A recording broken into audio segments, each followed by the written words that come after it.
law school wasn't on my mind at all.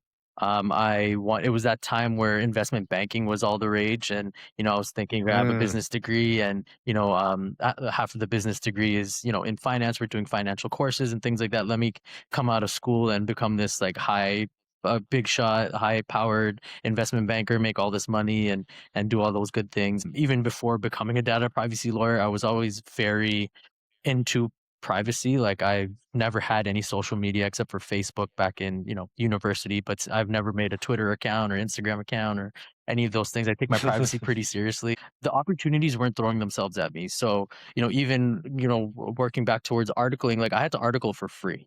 And that never happens. Like you're supposed to be paid for Oh, articling. wow. Yeah. I had to article for free when I came on as an associate. I was getting paid barely over minimum wage.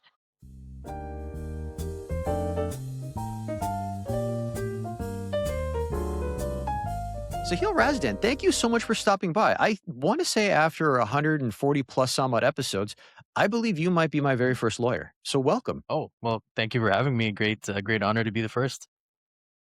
Oh, that's got to be okay. I got to ask you this before we get into it. As a lawyer, let's say, for example, you get into a fender bender or some sort of scuffle, like a very minor scuffle, like anywhere. Let's say you bump into someone, you know where I'm going with this, Yeah. and they find out that you're a lawyer. Do they like retract immediately and go, Um, who did I bump into? yeah, funny question. I tend not to play the lawyer card unless somebody's being really difficult. And then it might come out, but it's definitely got me a lot of easy pass throughs at the border. I Oh, tend to that's yeah, I awesome. tend to use it there from time to time. It reminds me of, do you remember this? Do you remember The Fresh Prince of Bel-Air? Did you watch that I growing did. up? I loved it. Yeah. There was an episode, I think they were trying to sell, Girl Scout cookies, Hmm. and they had, like, this sales pitch where I think it was Will said, "This is what you do. You go and you knock on the door and you say, 'Oh, I'm so sorry. I slipped on your Yeah. driveway. Can I use your phone to call my dad? He's a lawyer. He'll know what to do. Yeah. By the way, you wanna buy some cookies?'" Yeah. Great marketing Greatest strategy. sales pitch.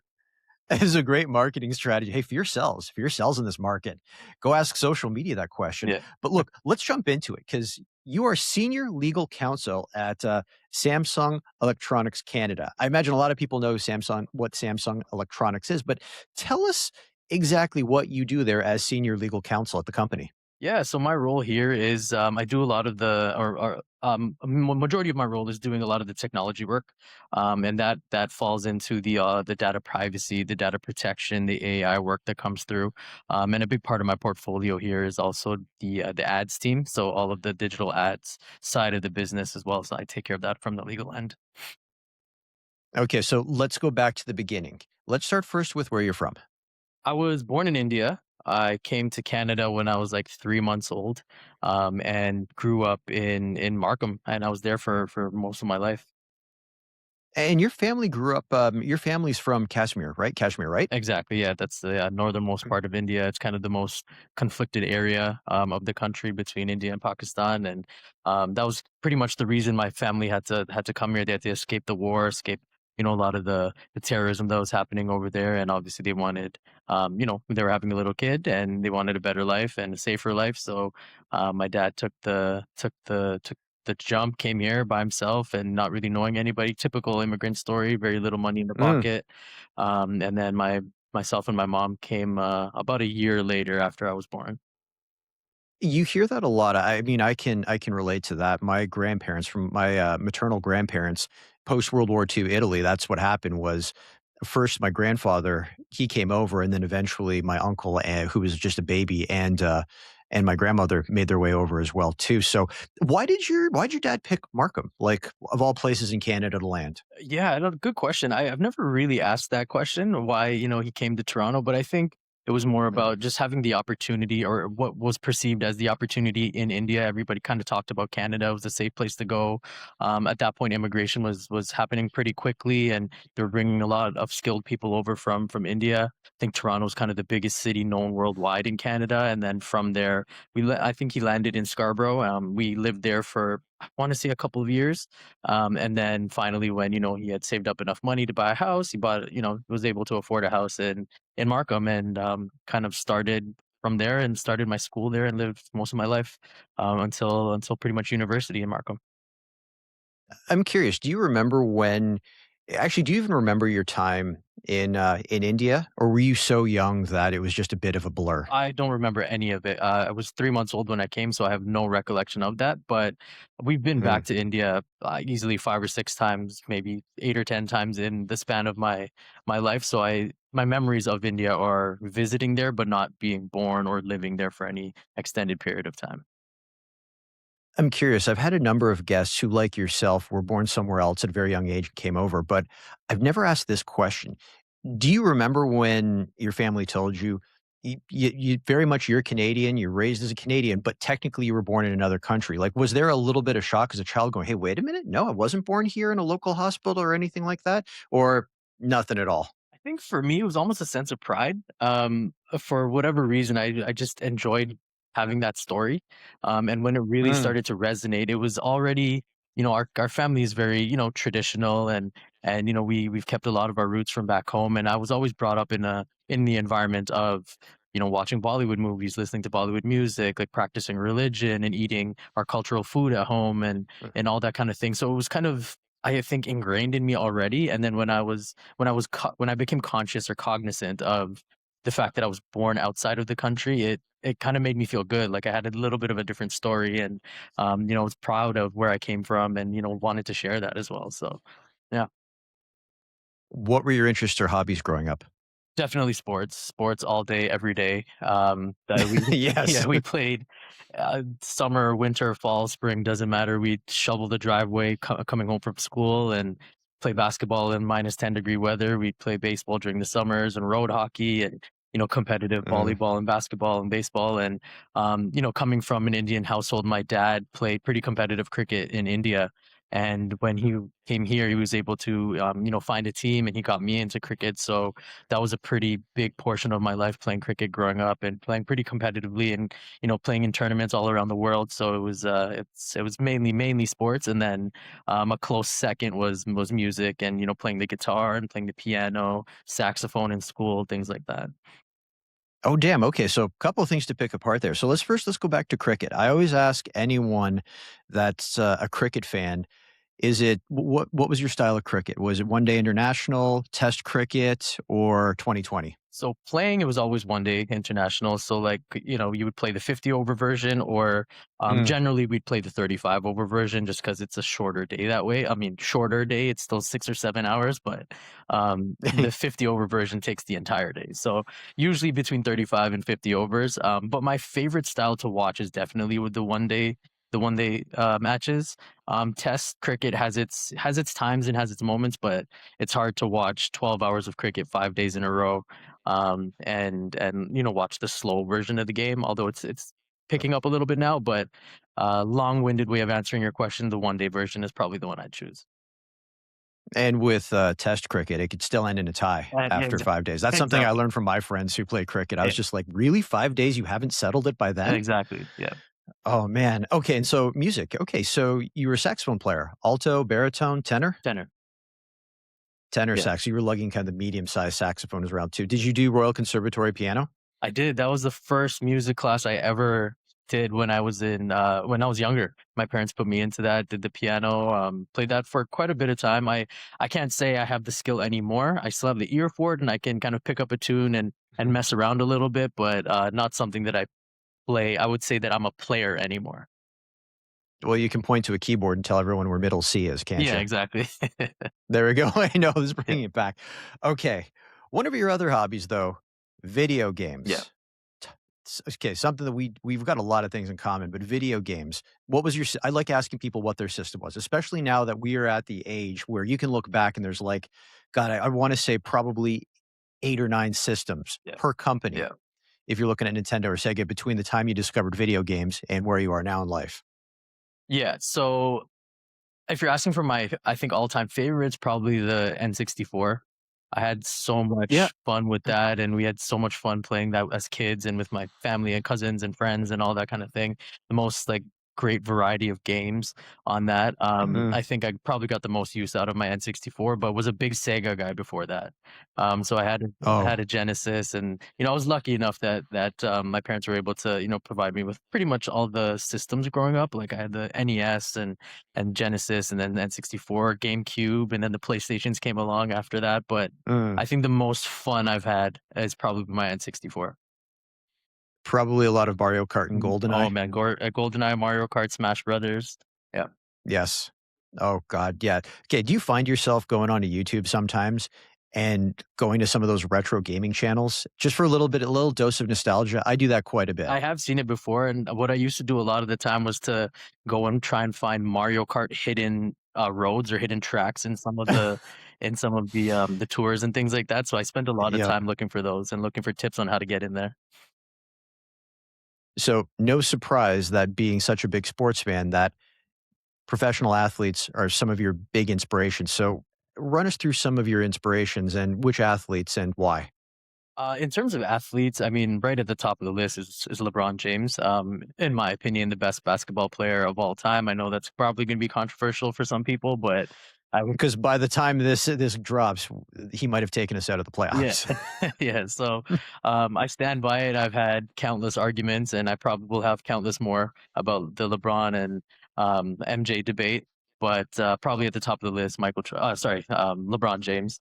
Um, And then in terms of, I think for me, I separated per sport because I play a variety of sports. So in the basketball sense, it was always like LeBron James. But growing up, it was Damon Stoudemire, Vince Carter. Those were kind of the two first faces of the Oh, yeah. Raptors, and that whole squad and things like that. And then I was very big into baseball and continue to be. So Roberto Alomar was one of my all-time favorite players. He's the reason I play second base. There's there's a name we have not heard in a while. Yeah, yeah, and unfortunately, he had Yeah. a few issues off the field and whatnot, but as a baseball player, he's always been one of my favorites. Manny Ramirez, Ken Griffey Jr., love their batting styles, love their batting stances. They were pretty big influences on me growing up in that sense, and obviously watching a lot of cricket over the years.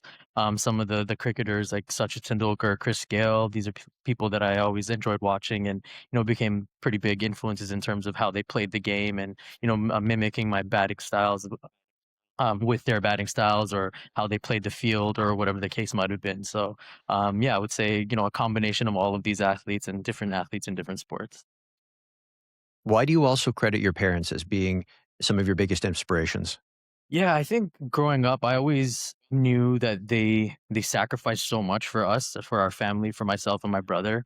And it was always it's a pretty common theme in South Asian families that have immigrated to the country, where your parents and your family has sacrificed a lot. And I always knew that growing up, but as I've gotten older and I've become a parent myself, and starting to realize a lot of different similarities between my personality and my parents, and things that I take seriously, and how I see the world and how I treat people, and all of these influences that I have started to recognize that they've had on me is pretty eye opening. And I always, like I said, knew that they sacrificed a lot, but I didn't know how much of an impact they've had on me until quite recently. So I'm pretty grateful for having such a supporting and loving family. I ask everyone what their very first job was ever, and usually we're talking about our teenage years. It's babysitting, working retail, fast food. I think you're probably the first, maybe the second individual who was doing telemarketing. Yes. So tell us what you were doing for it. I remember this company for Yak Communications. Yak Communications, yeah, 1010 Yak was the slogan. Yes. Yeah, so we would just sit in the office all day and try to sell long distance phone lines, long distance phone plans, I should say. Sorry. So we'd get a list of numbers and call right across Canada and try and sling long distance deals. And it was, yeah, first job just before university, so that summer between grade 12 and university, and was just looking for some pocket money, looking for some experience, trying to get out of the house. And luckily, we had a group of friends that all got the same job. So like going to work was super fun. And then, slowly one by one, people got picked off because they weren't selling enough, and, they weren't doing a good enough job. So it was a very, high, I shouldn't say high stress, because we would make a good time out of it, but it was high intensity. And by the end of the summer, there were like I think two or three of us remaining out of like a group of 15 in that job. So yeah, that was a really interesting experience. Jesus. Look, let's pick that apart for a second. So the first thing I want to ask is, what did you learn about yourself doing that job? Because it seems like compared to your friends, you made it to the finish line. Yeah, I think one of the first, and I don't know if this is a good thing that I learned, but one of the first things I learned was so they give you this script that you have to read off of for your sales pitch, and they make sure they drill down into that you have to stick to the script. And within the first week or so, I realized that sticking to that script made me sound really robotic, and people were not receptive to that, and they didn't really take to that script, and I would just get hung up all the time, or halfway through my spiel they would shut off the phone or whatever the case is. But then when I started Mm. kind of improvising through the script, and making it my own, making it sound more conversational, like I'm actually listening to the person on the other end of the line and not using the technical terms that were in the script, and started kind of doing it my own way, I started getting a lot more success. So I think out of all of that, what I learned was pretty quickly one of two things. One is that I mean, it's good to have your own opinion, and like it's good to learn through the process of the job, and make it your own, and see where the good and bads are. But then two, I think there was kind of the start of my understanding that I have a little bit of a problem with authority and being told exactly what to do and how to do it. And it's not the best quality to have, but I think it's gotten me in trouble in certain instances, but it's actually really helped me in certain instances. So yeah, just the ability to think for myself, I think, is what I took from that. I'd say that sets you up pretty nicely to be a lawyer, because that's what you're supposed to do, is stand up to authority. Yeah, yeah, fair enough. When you were seeing your friends lose their job, was that a bit of a wake-up call to what professional reality looked like? Because you could have very easily said, "Well, why don't I just go flip burgers?" Like, the goal is, like you said, pocket money, I'm trying to pay for school. I know that this isn't what I'm gonna be doing for life. Did you ever at any point say, "You know what? Why don't I just get ahead of this before potentially they get ahead of me?"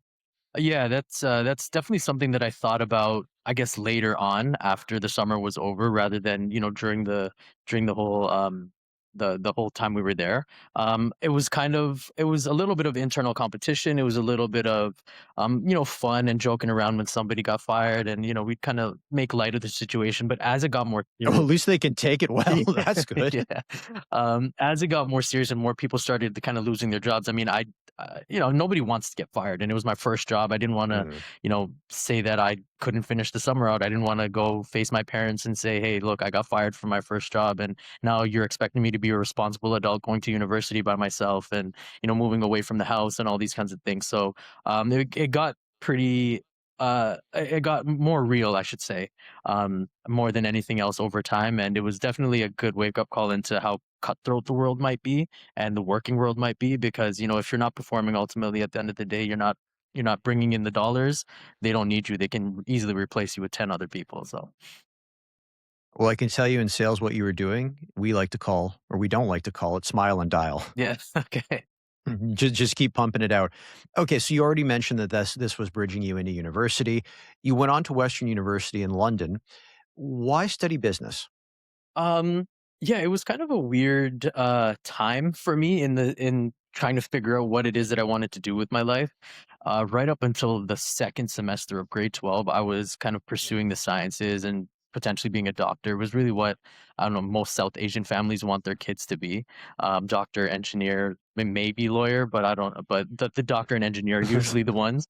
And I was pursuing it, and I was doing okay in the sciences. Like I liked it, and my marks were okay, but like they weren't necessarily going to get me into like a top medical program in Canada and whatnot. And I got to a point where I had to make a decision on what I wanted to do and what I saw myself doing for the next 4 years. And my dad, after coming to Canada, he was an engineer by background, but even through his work and all the jobs that he had in Canada, he ended up getting his MBA at Ivy at Western as well. So he went, and then he started his own business and became pretty successful, and things like that. So I had that blueprint already versus no kind of path when it came to understanding how the medical profession worked. So I thought that that's what I wanted to do. I kind of want to follow the same steps, and that's what took me to Western and a business program. I'm curious, when you were debating whether or not to follow through on medicine, did did the actual job of being a doctor and everything that doctors deal with, like everything from like terminally ill patients to just having the stomach for some of the things that they see. Did that ever factor into it as well? Because I know a lot of people that wanted to pursue medicine, and that kind of factored into it. Like it was a combination of shift work, having to tell people that they're terminally ill, seeing things that nobody else wants to see, and having that impact on their mental health. They decided to get out of it before they even got into it. Yeah, I think at the time that's not a thought that I really had. I know I've had that thought, in the future, like past that, as I got older, and you see, I have a few friends and family members that have become doctors. The stories that they tell, retroactively thinking about it, I don't know if I would have had the stomach for it, but in the moment, that wasn't a consideration. I was always thinking about going through kinesiology, becoming a sports doctor, and bringing, Ah, yeah. okay. So I wouldn't have necessarily seen those really hard to manage situations, but um yeah, over time it became a thought. It definitely did. Could you imagine if you were a sports doctor now? Like literally everything I know about sports medicine, which isn't much, but it always seems to come back to physical therapy. And if you got enough money, stem cells. Yeah, Like exactly. Yeah. those two things stem cells, stem cells, stem Yeah. cells. Okay. At what point during your undergraduate career do you decide to apply to law school? And before applying to law school, what was the alternative that you were looking at? So during my undergraduate career, I had law school wasn't in my on my mind at all. It was that time where investment banking was all the rage, and I was thinking I have a Mm. business degree, and half of the business degree is in finance. We're doing financial courses and things like that. Let me come out of school and become this like big shot, high powered investment banker, make all this money, and do all those good things. And as I graduated, I got a job at this company called RBC Dexia, which doesn't exist anymore, but it was RBC Bank and Dexia Bank from the UK came together to make this investment arm. Ended up not working out in terms of the company, but while I was there, I don't know if it was a combination of the work itself or the company or the people I was working for, but I hated my job. I figured out pretty quickly that this is not what I wanted to do, and it was not what I thought it would be in terms of working at a bank or trying to become an investment banker. It wasn't all the flash that I thought it would be, and I ended up leaving, and I took some time to figure out what it is that I wanted to do. I did some sports management courses. I took some courses to write the CFA, and maybe go down that chartered accountant's route. And none of them really stuck. Honestly, I didn't really like any of the stuff that I was pursuing. And I started to think back about my undergraduate career. I had taken a few law courses. I had done quite well in them, and I started to look into what it is to be a lawyer and what that looks like, and how that could fit into what I like and my skill set. Then I did the LSAT, and I did well enough to get a few scholarship offers to schools in the states, and then they allowed me to start, in the next upcoming semester rather than having to wait a full year. And I could get it done in 2 years or 3 years, depending on what course or how heavy I made my course load. So I thought, with instead of wasting time, let me just jump right into this. And I did. And honestly, it was probably one of the best decisions I've made in my life. I probably did academically the best in law school than I had ever done in any other form of school in my life. And it just kind of stuck. Everything just worked in my mind. Everything made sense. And yeah, we're here now. Okay, so let's talk about that for a second because you bring up an interesting point. You said that the way it was presented, it really stuck with you. Like I learned in university that if I was taking a course, like kind of like a history course, one of them that I took was a labor studies course. It was presented like a giant story because it was like history. And I felt that when someone was telling me a story or I had to read a story, it stuck. What was it about law school that stuck with you? Because when you look at business school, a lot of it's spreadsheets, but then a lot of it is looking at things like say the BCG consulting matrix, where you're trying to memorize this quadrant versus that quadrant and so forth, and these point form bullet points for this theory. But I don't know if law school does that specifically. So what was it about the way the curriculum was laid out that was just really jived with the way you wanted to learn? I think you hit the nail on the head. It was the whole storytelling aspect of it, because the way that our curriculum was set was we were learning on a case using the case method. So they would have a Mm. general idea of what they wanted to teach us in terms of the actual law and academic and theory of the law, but it would be presented in read this case from the 1980s and understand what the factors were in this case, why they presided over it the way they did, what the plaintiff said, what the defendant said, what the two sides of the argument were. So it really ended up shaping the way that you absorb the actual theory of law because you see how it played out in real life. And and yeah, it was a great way. At least for me, it was really effective to be able to just stick in my head because had real world examples and real world understanding of okay, this is how the world works versus just reading something in a book and trying to figure out how to apply it.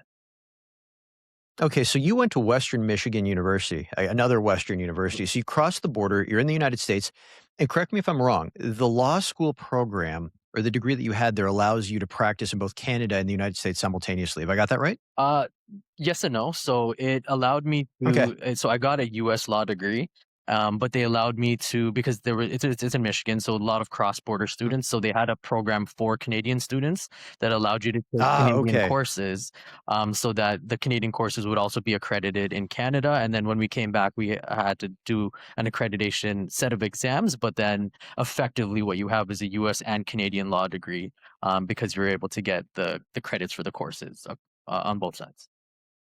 Gotcha. Okay. I think the University of Windsor has something yeah, excuse me, similar, but it's flipped where it's like you can still practice law in the United States, but you might have to do some equivalency, but you're in Canada and you get the Canadian law degree as well too. So, okay. So one thing I wanted to ask you about law school, do they do they have any courses that teach you how to perform in court? Because that's something really, really interesting as I watch more and more law programs is that and again, I know I'm basing this all on television, but how you present yourself in court, what the decorum is like with the judge and so forth. Or is that something that you kind of figure out for yourself by becoming an associate at a firm and then through articling and watching your senior peers? I think it's a little bit of a mixed bag. They do have courses that prep you for trial. They're trial courses. There's moot court competitions and moot court courses. There's argument preparation courses and things like that. At least our law school had that, and that is one of the courses that I took. And the final exam, quote unquote, for the course was to you were presented a case and you would have to argue it in front of your professor, and then kind of not the winners, but like the best case. Um, Presentations were then allowed to go and um, work pro bono for one of the affiliated government organizations and programs that we had to defend homeless people and homeless veterans with that are being kicked out of their homes and have tenancy issues, or maybe fell into drugs and alcohol and had misdemeanors because of that. And so yeah, we were able to do that, and we helped a few people along the way, and it was a great experience to learn in theory how you are supposed to present yourself at court, practice it in the academic setting, but then also have real world implications of it when you're representing somebody through one of these organizations. So it was a great experience. Let's talk a little bit about your time in law school. So not necessarily the classroom stuff, but everything you were doing, I guess, in the off season in the summer, you were working as what, like an intern or a legal assistant at a couple of different firms throughout your academic tenure at Western Michigan University? Yeah, exactly. The way that it works in Canada and Ontario specifically is that through law schools, you have on-campus interviews. So all the law firms come and you exchange information. You may maybe get an interview here and there for summer positions in these law firms that are associated with the law schools in Ontario. Unfortunately, being in the States, we don't get access to that. And Mm, then so you're kind of behind the eight ball in that sense. And then unfortunately, at least at the time that I was coming up, there was a bit of a stigma for being a foreign trained lawyer, quote unquote, even though I'm in the States, right across the border. You're treated as a foreign trained lawyer, and you don't get the same access to opportunities to have these summer jobs and these articling positions at the law firms in Ontario if you're coming back. So I didn't want to lose the opportunity and lose a summer and a, not make any money, but b, not be able to get my foot in the door in the legal industry, in the legal community. So I was able to find these quote unquote legal assistant positions, but caveated all the positions with the managing partners or the partners that I work for that, hey, look, I'm on the track to become a lawyer. I'll do all the legal assistant work happily, but it would be great if you were also able to send me some actual associate type work or articling student type work so I can learn the skills that I'm supposed to learn and not be behind the eight ball when it comes to actually becoming a lawyer. So I was lucky enough to get quite a few mentors in that space, and quite a few people that were willing to take the risk on me in terms of being a legal assistant, but then also helping them draft memorandums and helping them draft court pleadings and claims and defenses and things like that. So I was able to kind of get the best of both worlds in the summers. It also helped you create an argument for yourself because you were out there hustling for the roles rather than sitting there and going through the conventional methods. So that must have helped you throughout your career as well too. Oh, 100%. One of the lines that I always use during interviews, when I was qualified as a lawyer and looking for actual legal jobs was, I've had to jump through more hoops than the conventional road, and that means I've proven myself multiple times. I've had to, you know, do law school in the States, then come here and write, equivalency exams, and then prove myself to become a legal assistant, and then write the bar exam, and then do articling. So I've had to prove myself 4 or 5 different times, whereas somebody coming out of law school here maybe once or twice. So that was kind of the argument that I made, and at first it was quite annoying to have to jump through all those hoops, but over I time, can imagine, yeah. yeah. So over time, started to realize that hey, it probably put me in a better position. I was more well prepared than the next person that was coming out of law school here in the same kind of age bracket, and it kind of helped me hit the ground running when I was able to get these legal positions. Essentially, you were your first pro bono client. Yeah, yeah, there you go. First advocate. Yeah, exactly. So what was it like living in the United States? Was there a bit of culture shock or not so much?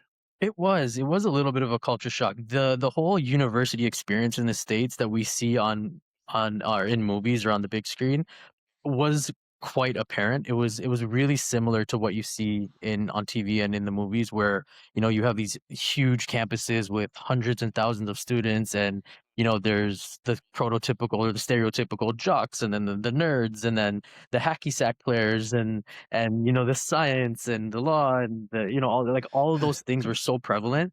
And being in Michigan, it was probably less so of a culture shock than maybe being in a deeper South state or anything like that. But it was very clear that there's US and then there's Canada. And one of the craziest stories that I have there is we were in I think a criminal law class, and we were talking about gun rights, and one of the cases we were studying was about gun rights. And the professor said, okay, if you feel comfortable answering, answer, but like how many people in here have a gun?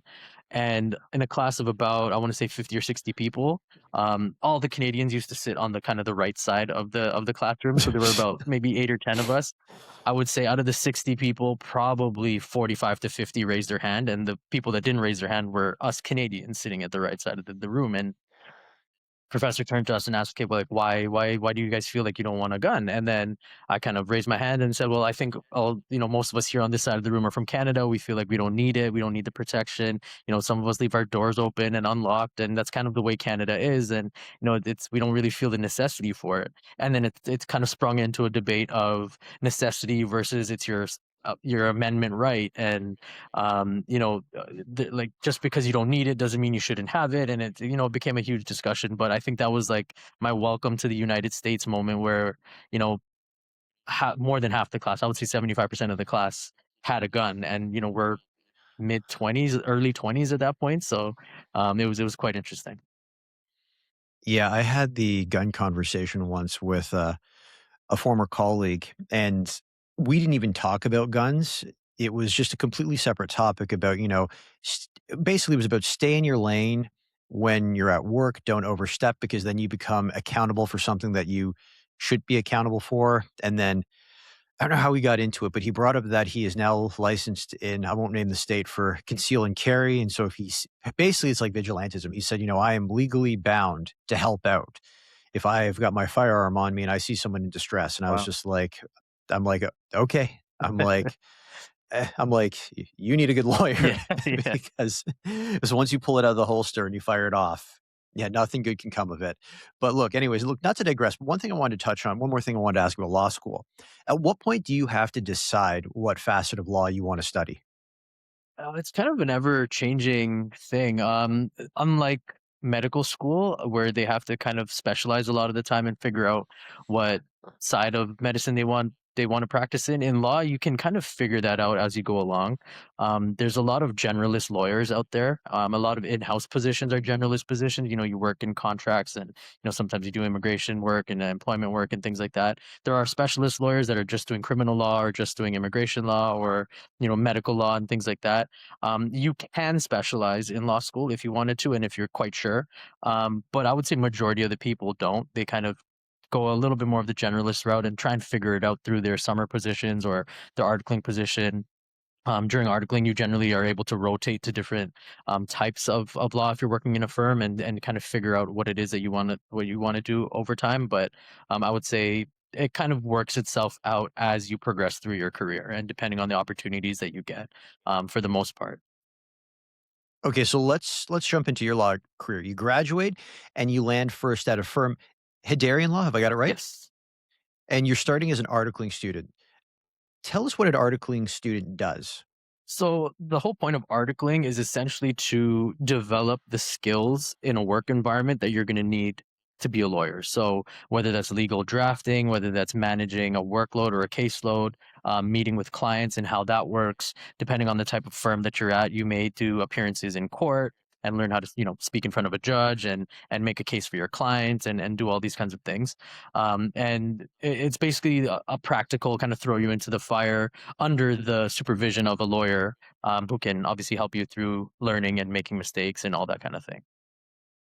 Okay, and so how did your role change when you were promoted to an associate? So it was essentially the same, because you're kind of doing the legal work, but now as an associate, the responsibility is on you.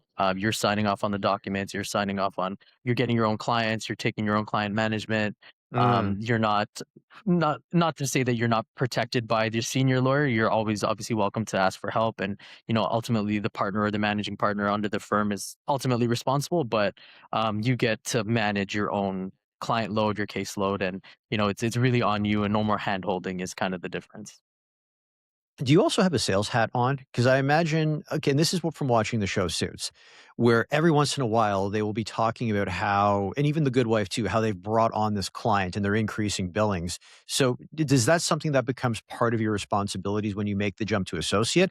Or is it something that they expect you to do as well as an articling student, but on a smaller scale? Yeah, so I think as an articling student, you start to learn and understand that this is going to be a necessity moving forward. Sometimes you don't have to do it, but sometimes you get the opportunity to do it to learn those skills and try and bring in clients and whatnot. As an associate, again, as you're working your way up, usually first year, second years associates don't necessarily have to do the business development and the client development. That usually comes from the top down. So you're learning the skills before having to put the sales hat on, like you mentioned. But over time it does become a necessity, especially if you want to grow your business, if you want to make more money, more clients, more billable hours. Those all become necessities of the job over time if you're in private practice. That doesn't you really happen if you're in house. If you're working for a company, if you're a part of a legal team, your client is the company for the most part, so you don't really need to do that sales pitch and all that kind of thing. Okay, and so your next step was to go corporate. You landed at DataWind and you were corporate legal counsel. So tell us what DataWind is and what your role there entailed. So DataWind doesn't exist anymore as a company. It was a company that at the time produced and manufactured the world's cheapest smartphones and tablets and provided internet services to kind of different third world countries and developing countries around the world. Um, How is there not a market for cheap phones and tablets with the way phone prices are going? yeah, I'm just going to yeah, put that out there. Although I credit to Samsung, they do have some very, very affordable phones at Costco. There's are some earned media for them right there. I always bump into them seeing these unlocked phones for 200, 300 bucks. yeah, And I'm yeah, always amazed that Samsung is pulling it off, yeah. that someone is still doing that. Yeah, no, they have a great range of devices. So yeah, you can always find a cheap one at Samsung. But in terms of that job at DataWind, what I didn't know at the time that I was interviewing for the job was that the company was on its way out. They were essentially winding down. Oh Yeah, no. When did you find that out? on my Like first day one day, of first day first of the day? job. Oh Yeah, my God. yeah, and even searching Okay. online, you do research and do all that kind of thing. It didn't really come up. But and in an interview, it didn't come up. I wasn't told. But as soon as I hit my first day of the job, I was coming in, to be more of a solicitor type role, legal counsel, corporate counsel. But it was very, very much a corporate litigation type role, and international corporate commercial litigation, because there were outstanding contracts. There were contract disputes in different parts of the world, like India and Guernsey and the United States. I didn't even know where Guernsey was, to be honest, until I started that job. It's a small island off the coast of England. Yeah, There we go. exactly, exactly. I had no idea. I'd never heard that name in my life. And then there were issues with the CRA, and there was issues with manufacturers and developers and things like that. So it became kind of putting out fires left, right, and center of all these people that were either being sued or suing the company. And it was my first kind of foray into the chaos that could be a legal department, and managing a company's legal issues. So definitely a crazy time, but learned a lot in a very short amount of time in terms of litigation, corporate litigation, international litigation, but then also what it means to manage a legal team. There were only two of us there, two lawyers at the time, and we were both quite young in our careers. So it was quite interesting. Okay, so you get there first day on the job, you find out that you have, bought a ticket on the Yeah, Titanic. exactly. So, do you have to take a day or 2 to find the motivation? Like you said, that this chaos really set you up for success. Like, it seems like you're very grateful for that experience. But did you have that gratitude at the beginning, or did you spend, like, the next day or so going, "Do I just dust off my resume and try again? Do I just kind of parse this from LinkedIn?" Because you don't really know when the bottom's gonna fall out. Like, how do you approach it and how do you stay motivated? Yeah, for me, I think because I was still going through the process of I'm trying to establish myself in the legal community in Canada and Ontario, and having the tag that's running behind me of foreign trained lawyer, the opportunities Mm. weren't throwing themselves at me. So even working back towards articling, like I had to article for free, and that never happens. Like you're supposed to be paid for Oh, articling. wow. Yeah, I had to article for free when I came on as an associate. I was getting paid barely over minimum wage. And then this job presented itself, and it was like, okay, well, I need to make the most of this opportunity. It's not like I'm gonna have 10 more like waiting, at my front door. So it was more so, okay, let me do what I can do here so that I can set myself up for the next opportunity that, I know I'm gonna have to take. So it was very much like, let me just jump into this. And, I was able to luckily kind of get the ear of some mentors that I've had in the industry, and they walked me through a few things.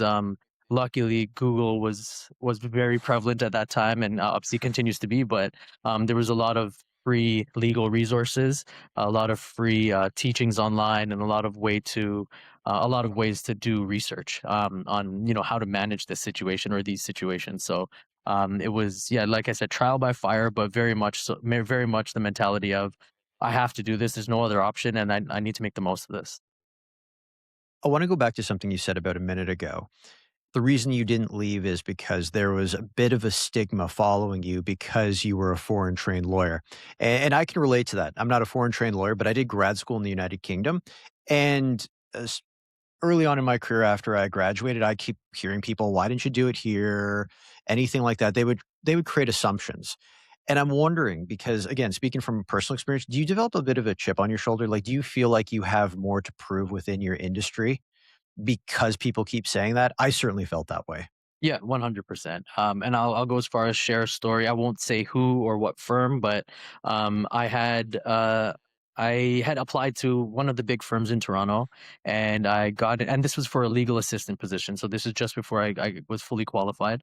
I ended up interviewing. I didn't get the role, but I kept in touch with one of the hiring managers there, and they put me in touch with the hiring manager for associates. So like once I've graduated law school, I'm gonna try and come in as an associate right away.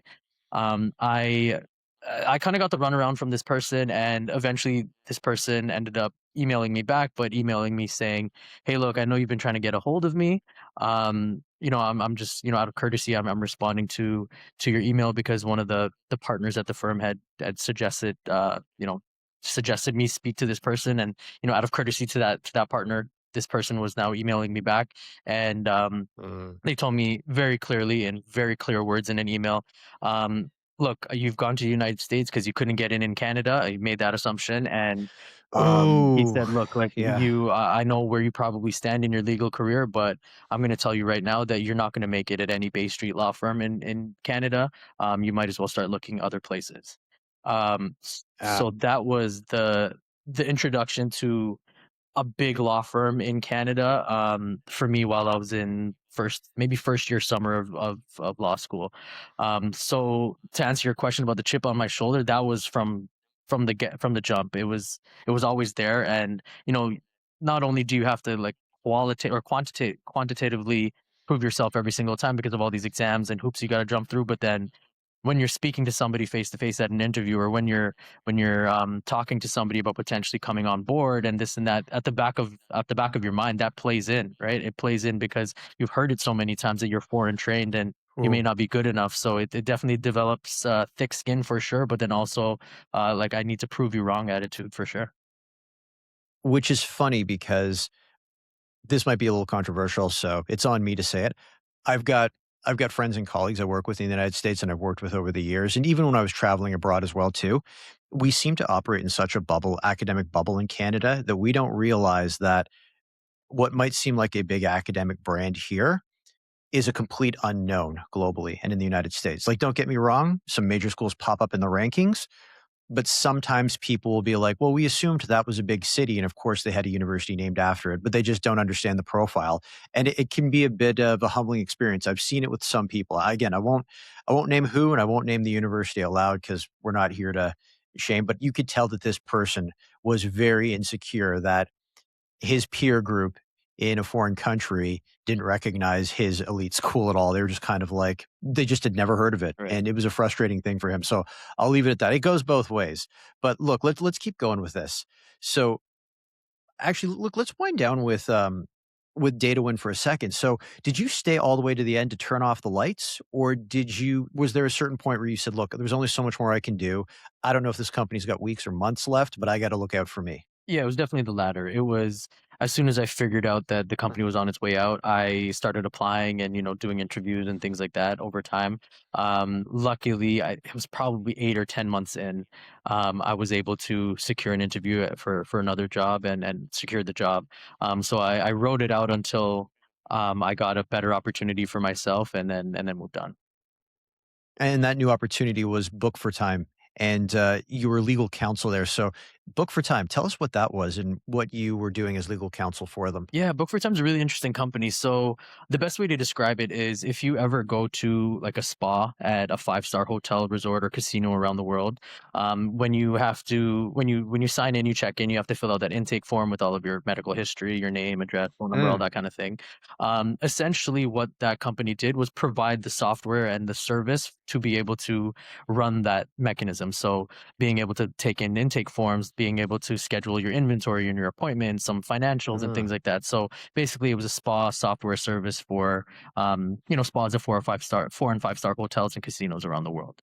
Um, so coming into that role, I was the first lawyer that they had hired at any point.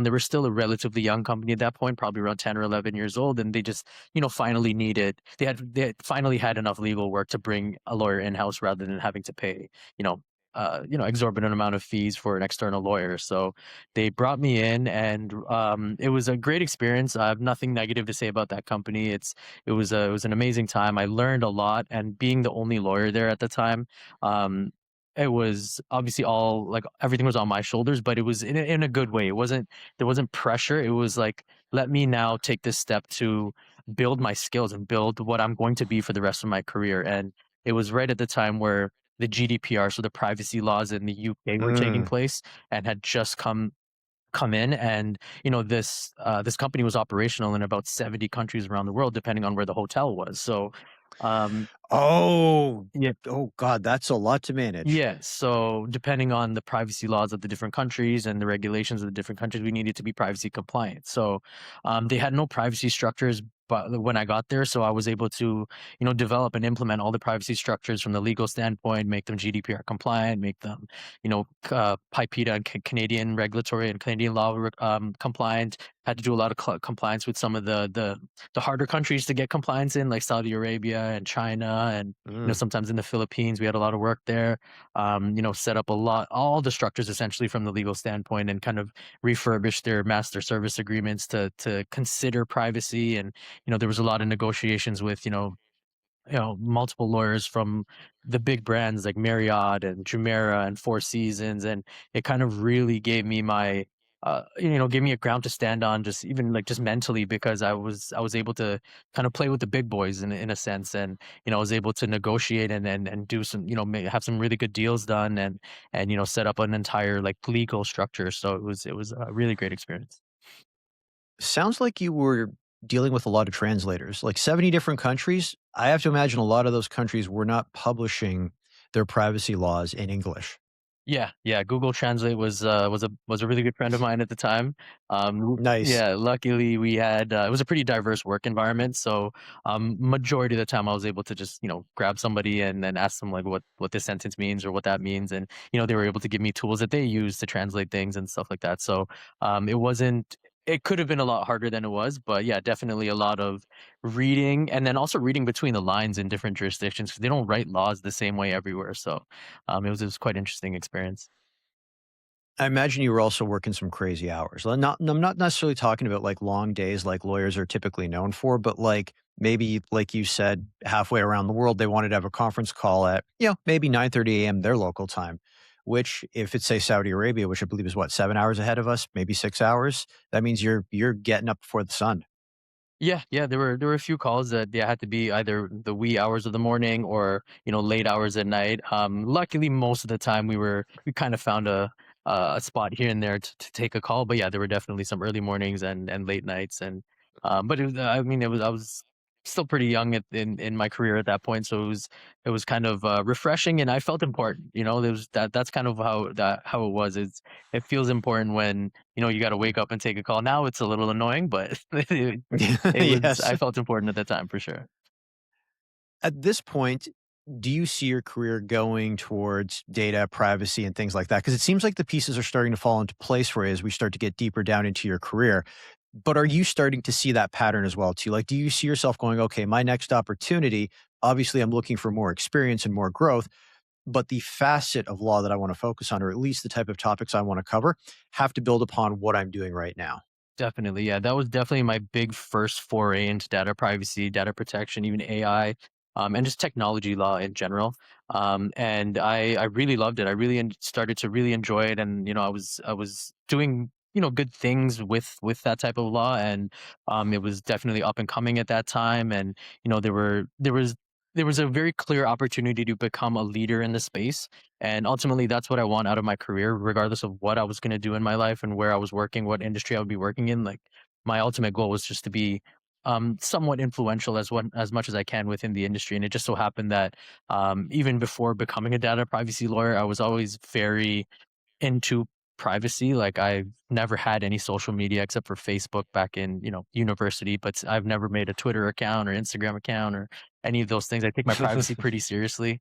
Always used a BlackBerry until BlackBerry didn't exist anymore in terms of phones. Um, Oh, what was your last BlackBerry? the black so Did you get I had the Bold, and then I had the BlackBerry that I forget the name. I think maybe the FE, the one that incorporated Android. Um, was that not the passport? no, it Okay. was the one right No, after that, the smaller version of the Passport, essentially. the smaller version of the Yeah. passport. Okay.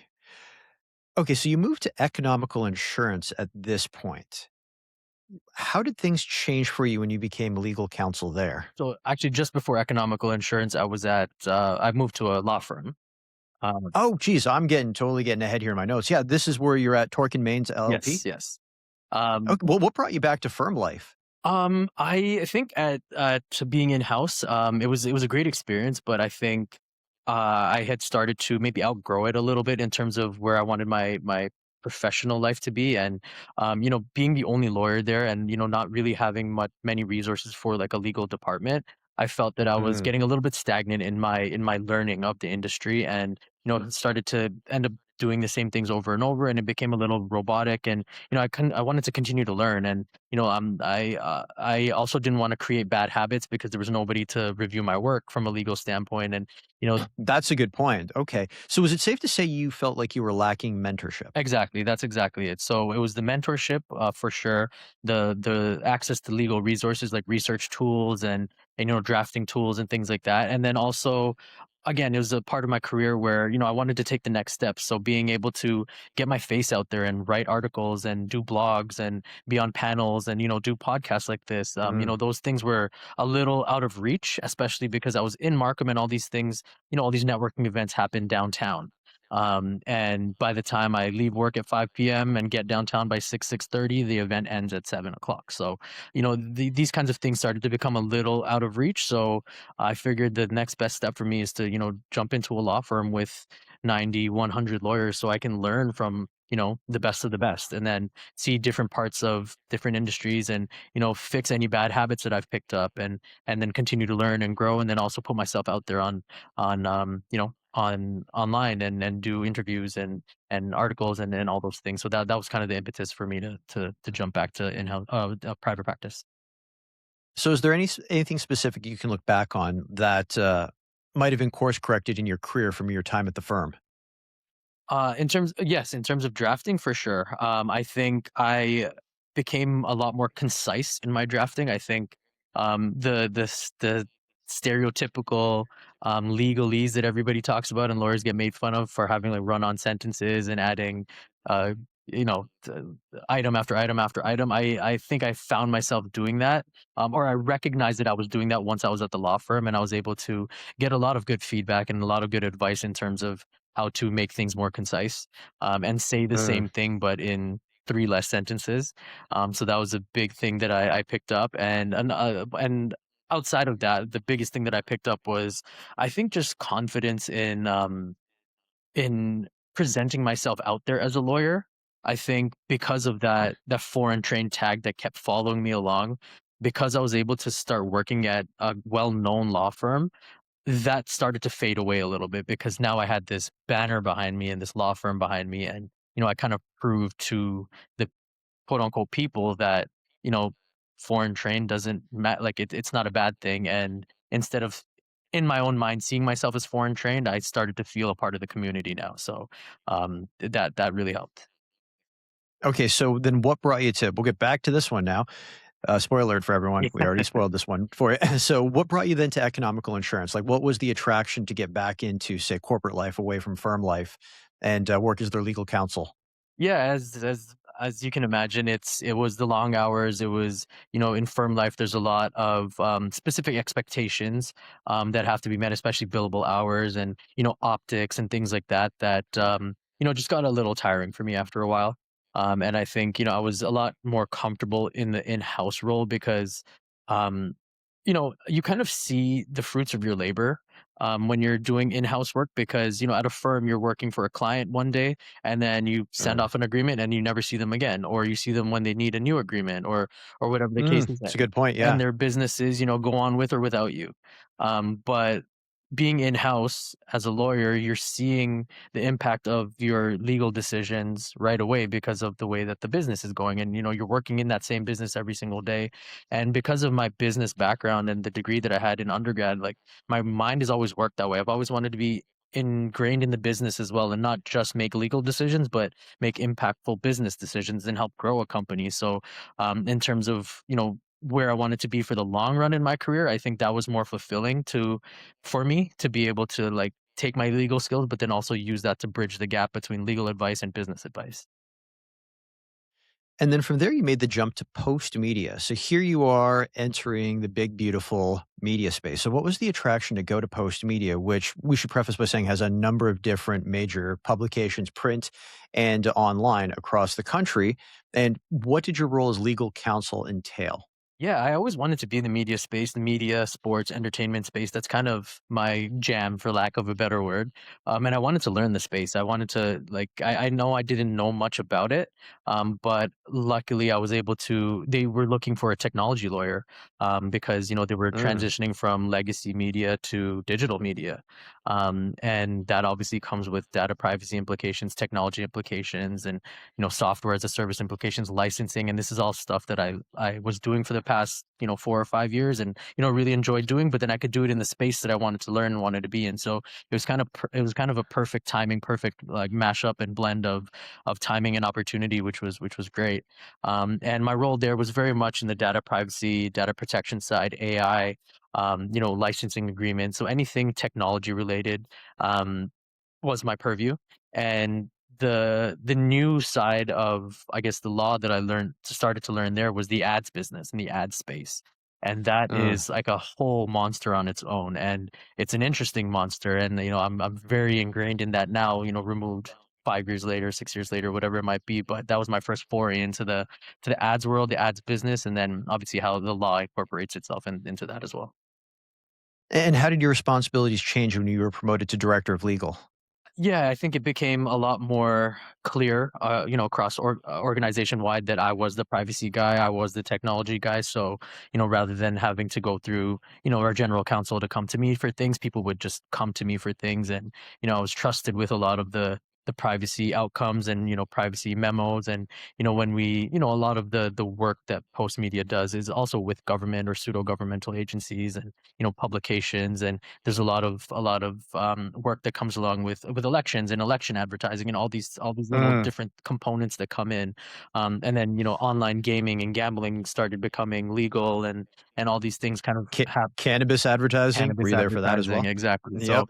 all of these things start to come in, but they all, in one shape or the other, or one form or the other, have a privacy component because they're all online, they're all digital. There's ads that are tracked, there's marketing and targeted marketing done to people, and that all touches data privacy and data privacy implications. So I became the go-to for that, and it was great to feel like, yeah, I was giving that legal advice, but as I mentioned before, that business advice too, and what best actions to take from a privacy compliance side, but then from a business side too, and how a user would feel about certain pieces of information being collected and how they're targeted and all these kinds of things. So that became a nice little pocket of time in my life. Do you also wear a bit of a lobbyist hat as well too when you're at a company like Post Media? Like, let's say, for example, a potential law is being pushed through parliament, and maybe someone on the business side of Post Media says, "Hey, Sahil, if they make this change, that's gonna impact the way we're doing things right now from an advertising perspective." It could be something as simple as retargeting, maybe the way the ads are structured. I'm speaking purely in hypothetical, but would they pull you aside and say, "Look, help us write a case that we can take to the government to say, 'Look, you have to amend the bill or just scrap it altogether'?" Definitely, yeah. Post media in general was looked at, especially in the media space, and probably still is looked at in the media space as a leader, and Mm, have a lot of pull, and have a lot of there's a lot of implications to big corporations like Post Media, like the CBC, like Globe and Mail, and all the other mm. competitors that there may be, and so they would come to us to ask opinions, and there would be all the big players would probably get together and read an opinion paper. So when it came to us, from a data privacy implication standpoint, I was asked from time to time to write a memo or um, develop a memo, or answer a very specific question from policy standpoint, and then how it would impact the business, and then how it could potentially impact future growth, or risk assessments, or and things like that. So um I wouldn't say I was personally directly involved, or associated with you know lobbyists and or government, but our company was, and work had to be done internally from the different areas of the law, to be able to advise on that. So it was definitely nice to be able to, like I said, start becoming a little influential, which is, again, the biggest goal of mine in my career. So it was like the beginnings of how my work and my thought can influence maybe industry, which was nice. All right, so we're going to bring things full circle. The opportunity to join Samsung. Did you find the role or did the role find you? I found the role. I was searching online. I felt like I had run my course a little bit at post media, and I wanted to look for another opportunity to grow in my career and learn more things within the industry. I found the job online, applied to it. It was quite long interview process, but luckily I was able to get it. But ultimately it was Samsung. Like it's one of the biggest companies in the world, and they luckily needed a data privacy, data protection, AI lawyer, technology lawyer, and the kicker for it was also that they needed somebody that knew ad law and ad tech, which I had Mm. picked up at Post Media, and that kind of gave me. It almost was like a full circle moment for me in terms of my career because I think everything to this point led up to that by picking up different skills in different areas and different jobs that I've worked in, and this was like the perfect job that brought in all the skills that I've learned up until this point, and to be able to be that trusted person at Samsung has been great. And, being able to work with the ads team directly and, they're kind of under my purview and being able to really impact not just Canadian but global thought on data privacy and how, our phones work and how our TVs work in terms of privacy and protecting people's information, and then being able to then turn my brain to the whole other side of the business on the ad side and work in the ads industry and how fast paced that is. And it's a totally different skill set and different technical terms and things like that, so it really has kept me on my toes. And there's never a dull moment, which I enjoy. I don't like getting bored, and so far it's just been all steam ahead. Do you find that your experiences at DataWind help set you up for success at Samsung? Because on one end, you're working with a cheap device manufacturer that no longer exists, but a lot of the foundation of what they were up to, I shouldn't say a lot, but some of the foundation that they had with their technology probably carries over to with what Samsung is doing, but on a much grander and more sophisticated scale. Definitely, yeah. Just the whole idea of how, I guess, like physical devices work and what Mhm. the business structures are like around a physical device, and how many thousands of people and vendors and partners go into, you know, manufacturing a physical device to the sale of it, and then after the sale of it, all the data and the privacy and the personal information and all the structures around that, that are also incorporated into that were was definitely not something that I would have known unless I had that data wind experience, um because yeah, that's what they were all about. So it definitely set me up to have a good understanding of how the structures and the logistics of all of that stuff could work at Samsung, having that previous experience. Okay, and so concurrently, you're also doing some work. You could sort of say out of the workplace, even though it's tied into it. You're the chair of the IB Canada's AI and Emerging Tech Committee. So let's start first with give us kind of an overview as to what the objective of the committee is. So the IAB Interactive Advertising Bureau in general is kind of the leader in, I would say definitely North America, but a lot of chapters around the world in terms of how the ads industry is governed.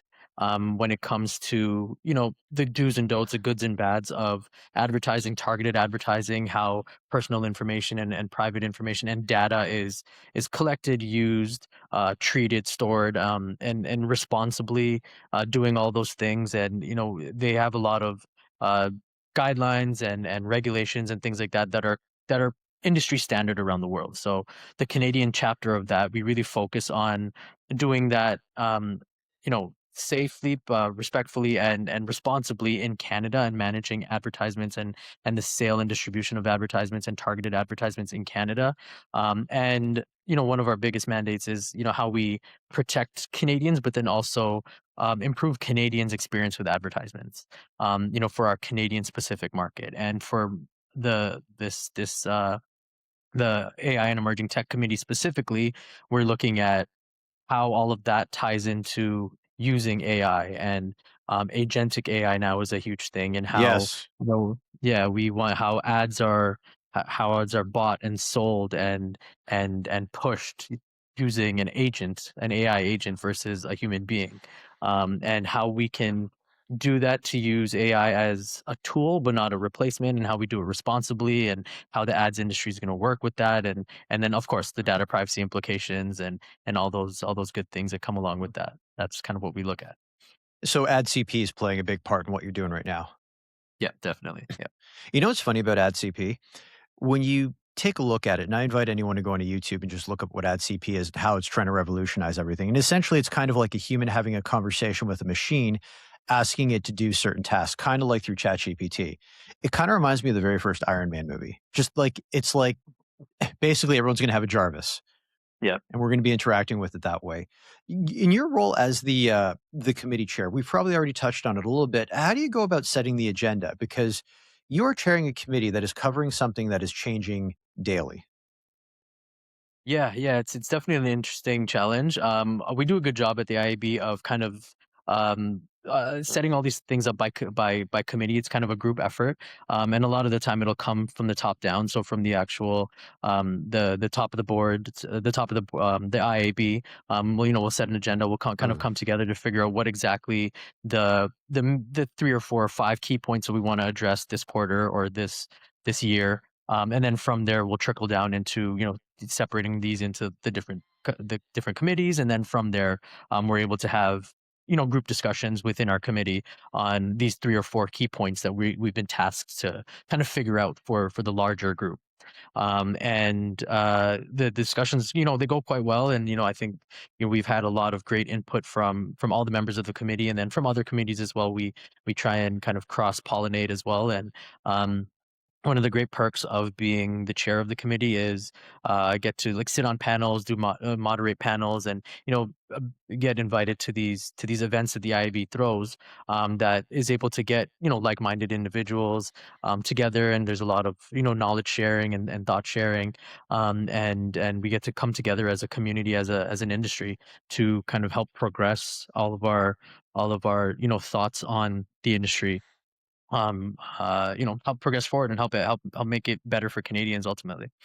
I know we're running short on time, but I want to ask you one last question about this. How have the talking points or the topics that you're covering changed from, say, when you joined the committee in 2023 to where we are now 3 years later?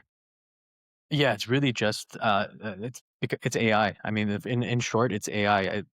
Being uh, initially when I started, interacting with the IAB and being on the board, AI was thought of the future. We were just setting up the structures to try and incorporate the conversation of AI and what that might look like in the grander scheme of the industry. But now it's here. Now every day or every discussion that we have is about, okay, well, AI, what the implications are, what the agents are going to look like, how we deploy the agents properly, and what it looks like from the demand side, what it looks like from the platform side, what it looks like from the consumer side, and the Mm. the person receiving the advertisements. And it's just like in real time every single day. The conversation is a little different because of, as you said, it's ever changing. So yeah, it's really interesting. All right, Sahil, this has been a great chat. Let's bring it home with rapid fire questions. All right. The case you are most proud of. I don't know if there's a specific case that I'm most proud of. I've been asked this question a lot, to be honest, and I always the generic answer that I usually give is, without giving away too much. I was able to do a lot of data privacy work and website work for a pretty major artist, in a major Canadian artist with a major Canadian label. And being able to be associated with that was really cool and like great for my career in terms of feeling good about it. But in thinking about this question, I kind of take the stance of I don't know that I'm necessarily fully proud per se of like one thing. I think the way I try to look at it is, a lot of these things that I do, whether it's, being a good lawyer or being a good husband or father or brother or son or whatever the case is, these are all kind of Mm. like duties that I have in life. And, something that you feel is a duty, you don't necessarily, I don't know, feel proud about. I don't know if this is answering your question in any way, but maybe the best way to answer the question is it's still out there. Something that I'm going to be proud of is still out there. Look, there are no wrong answers to this. And I'll tell you that there are some people, especially in the creative space, who refuse to answer it because they say, I'm not picking my favorite child. Yeah, fair. Yeah, I think that's a good way to answer it. All right, your favorite movie. Favorite movie's tough. I tend to put this in categories. Like if you're gonna talk about like my favorite drama, it's probably like Inception or The Departed or The Town. If you're talking about my favorite comedy movie, it's like The Other Guys, Step Brothers, Super Bad. Mm. If you're talking about my favorite superhero movie, Dark Knight, Infinity War, Thor Ragnarok. It's hard to just pick one out of those, out of all of those. You got a lot of Nolan films on here. Yeah, definitely my favorite director by far. If Hollywood were to make a movie based on your life story, who would you want to play you? Probably Dave Patel or Riz Ahmed. And if Hollywood were to make this movie, what would we call it? The Underdog. Your favorite book? I don't know. I don't read a lot of fiction. I never read a lot of fiction growing up. It can be nonfiction, you know. It doesn't Yeah. matter. Even if it's you have a favorite comic book, you're talking to a guy who's got an extensive comic book collection. So yes, you could say Yeah, that I used too. to read a lot of the Spider-Man comics growing up, a lot of the Batman comics growing up. I'm listening to an audiobook. I'm listening to Will Smith's audiobook right now. Oh, Um, yeah, listening to the Book of Enoch right now. That was pretty interesting. your favorite song? Um, anything old Kanye, Drake, J. Cole, um, Chance the Rapper, Childish Gambino, Lupe Fiasco is one of my favorite artists. But if I really had to pick, probably Stronger by Kanye or Ordinary People by John Legend.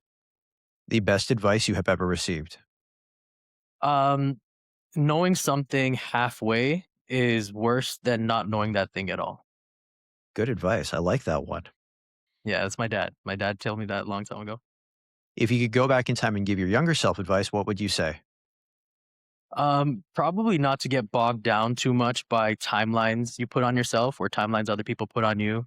And I think personally, just to have the understanding that um, being different is probably my superpower and not to be afraid to use that. My signature closing question: if you weren't in law, what would you be doing and why? Probably something in sports or music and entertainment. I think whether that's like broadcasting or playing or coaching, or on the creative side, maybe making music or maybe have my own dance studio. And we're going to end things right here. Sahil, thank you so much for stopping by. Thank you for having me. This is great.